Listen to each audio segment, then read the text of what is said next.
Galera, a continuação acabou de detonar. A gente tem o chá real sobre Guerreiras do K-Pop 2. E sim, esse é pesado. Fontes internas da Netflix confirmaram uma nova Huntrix entrando na continuação. Não é rumor, não é fanfiction. Confirmado. E a gente não recebeu só sussurros. Temos o nome dela. E aqui está a parte que é realmente absurda. Você já viu ela no primeiro filme? Processa isso por um segundo. Enquanto todo mundo ficava obcecado com o arco da Rumi, o filme preparava outra pessoa em silêncio. E quase ninguém percebeu. Mas antes de revelar o nome e explodir tudo, a gente precisa dar um passo atrás. Porque se você não entender o que realmente aconteceu com a família da Rumi, vai perder porque esse reveal bate tão forte. Então é aqui que fica perigoso. Storyboards originais vazados do primeiro filme mostram algo que nunca contaram na tela. A mãe da Rumi não teve um bebê. Teve 2. 2. O que significa que esse tempo todo, a Rumi não escondia só o lado demônio. Ela tinha uma gêmea. E o esboço é absurdo. Você vê a mãe da Rumi, o pai demônio, o bebê. E do lado, outro bebê. Mesmo sangue. Mas olha os olhos. Não são humanos. São de demônio. Essa história de fundo inteira foi cortada do filme final. Não porque não importava, porque era grande demais. E aqui está a parte exclusiva. Uma fonte da Netflix confirma que a linha da gêmea não foi descartada. Foi adiada para continuação. Agora a gente vai conectar essa gêmea diretamente à nova integrante da Huntrix em um segundo. Se você já tá juntando as peças, tá na frente. Mas primeiro, precisa limpar uma coisa. Porque metade do fandom acha que a gêmea é um cara. E honestamente, à primeira vista faz sentido. A composição do storyboard divide a imagem. Meninos de um lado, meninas do outro. E tem até um esboço de design inicial circulando com Rumi, Mira, Zoe e um cara aleatório. A gente mesma pensou, espera, é ele? Mas a fonte interna da Netflix derrubou isso na hora. A gêmea da Rumi não é um irmão, é uma irmã. E aqui está a parte que a gente realmente travou. A gente já encontrou ela no primeiro filme. Não numa cena de review. Não numa entrada dramática. Só lá. Escondida à vista de todos. Olhos de demônio cobertos com lentes. Vestida como se nunca fosse se destacar. E ninguém questionou. Agora é aqui que fica perturbador.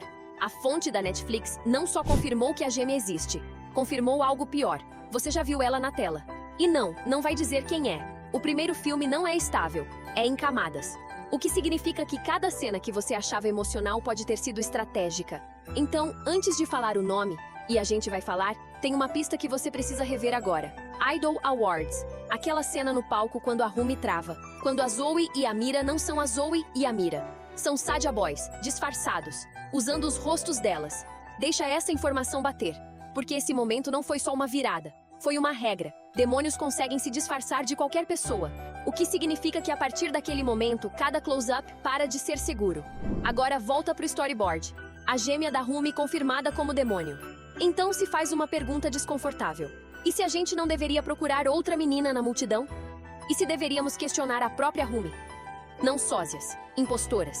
Momentos em que ela parece diferente. Onde o ritmo muda. Onde a confiança racha. Tipo aquela cena com o Jinu. Brigando sem parar. Afiada. Na defensiva. E aí de repente, eu sou um erro. Desde o momento em que nasci. Para. Isso soa como ela? É mais suave. Mais pesado. Quase derrotado. Essa mudança não é aleatória. Não é a Rumi perdendo a confiança. É outra pessoa usando a voz dela. E quando você assiste essa cena pensando que não é a Rumi, a voz para de soar como uma crise. Parece alguém ensaiando culpa. A cena inteira muda. Volta lá e assiste. Porque uma vez que você começa a notar esses glitches, não tem como desver. Agora vem a parte que você estava esperando. O que tudo isso tem a ver com a nova integrante da Huntrix? Tudo. Porque a gêmea não está só conectada à quarta integrante. Ela é a quarta integrante. E sim, isso foi confirmado. E quando você acha que não pode ficar maior, um dos compositores originais do filme vazou algo em silêncio. Letras em progresso de uma faixa nova da continuação chamada Platinum. E as linhas não são sutis. Uma chama gêmea despertando. Uma sombra se juntando à chama. 3 corações se erguendo, mas um sussurro diz que um quarto está chegando. Isso não é preenchimento poético. É um mapa. 3 se erguendo. Uma faltando. Uma gêmea saindo das sombras. Isso não é coincidência. É a gêmea perdida assumindo o lugar como a quarta Huntrix. E aqui fica ainda melhor. O nome dela você já ouviu. Não falado. Cantado. enterrado nas letras do primeiro filme. E a gente não vai te fazer esperar. O nome dela é Ren. Deixa isso pousar. Ren. Abreviação de Harem. Um nome sino-coreano que significa céu limpo. E esse significado não é acidental.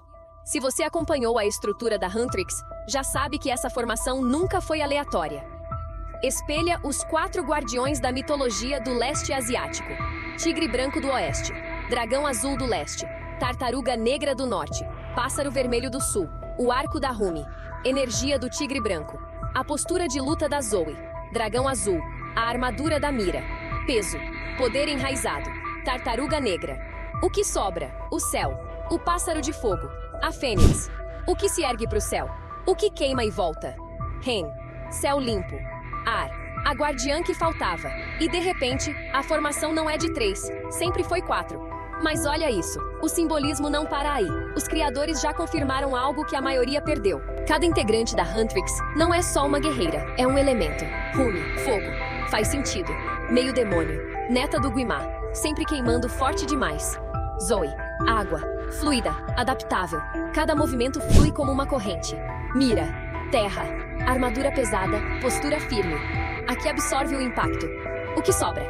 O ar, o céu. A força invisível que você não nota até mover tudo. E mais uma vez, volta para Ren. Céu limpo, vento. A peça que faltava. Isso não foi acidente. A Huntrix nunca foi pensada para ser 3. Sempre foi 4. O que significa que a Huntrix nunca foi incompleta. Estava oculta. E agora a coisa fica pessoal. Porque a fonte interna da Netflix não só confirmou a identidade da Ren, confirmou quem ela é de verdade. A Ren não é barulhenta como a Rumi, não corre atrás dos holofotes, não domina o palco, observa, escuta, carrega tudo em silêncio e lembra daquela fala. Eu sou um erro, desde o momento em que nasci. Isso não foi só vulnerabilidade, foi uma confissão. A Ren não quer brilhar, sente que nunca deveria ter existido, mas aqui está a virada. Por baixo dessa suavidade, o mesmo fogo, a mesma perda, as mesmas perguntas sem resposta. São espelhos rachados de formas diferentes. Agora bora falar de combate. Storyboards vazados da continuação mostram algo incrível. A Ren não luta como a Rumi, não ataca como a Zoe, não ancora como a Mira, move como o vento, rápida, leve, imprevisível. E sim, carrega uma espada de fogo. Um eco direto do sangue demônio, ar e fogo, céu e chama. O que nos leva ao momento que todo mundo tá esperando. O reencontro. A fonte interna soltou o maior detalhe de todos. A Rumi não vai encontrar a Ren como irmã, vai encontrar ela como inimiga.